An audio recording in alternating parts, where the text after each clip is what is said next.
to say that these are not trade agreements. They are investment agreements, because they are really agreements to allow Western capital to go in and to set up there, etc.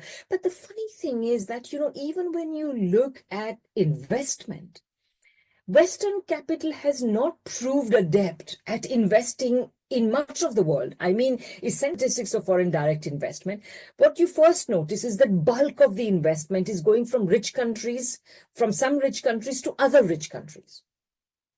The idea that somehow these people are just chasing low wages for whatever reason, and we can discuss that, does not work. They are as much chasing markets as they are chasing low wages, and markets are not available in primarily poor countries.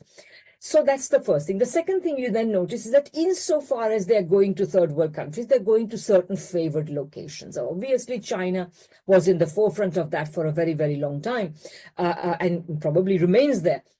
But and then a select few, maybe Indonesia, maybe, etc. Some few places, mostly in East Asia, and of course in Eastern Europe, which is a very special instance because it was absorbed into the EU. So the idea initially, from 92 to 97, more than 67% of the FDI that China was getting was from the East Asian economies: Japan, South Korea, Taiwan.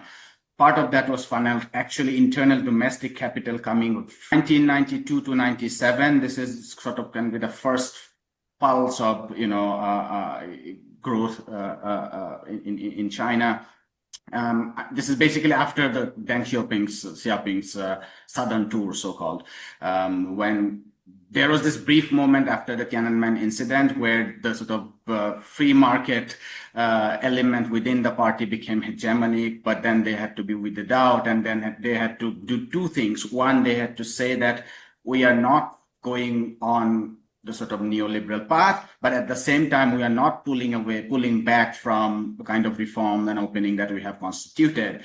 And so a lot of changes are happening at this point in time. One of the changes is obviously dramatic rise in the foreign direct investment. And quite often than not, even I was assuming that a lot of that was coming from the United States and Europe. But when I actually looked at the figure, roughly 12% was coming from the United States and another 15% was coming from Europe. This China, it is tapping into this large block of capital that is available partly domestically within China, which is often ignored because they are round-tripping through Hong Kong, but also a lot of overseas Chinese and Japanese and South Korean, Taiwan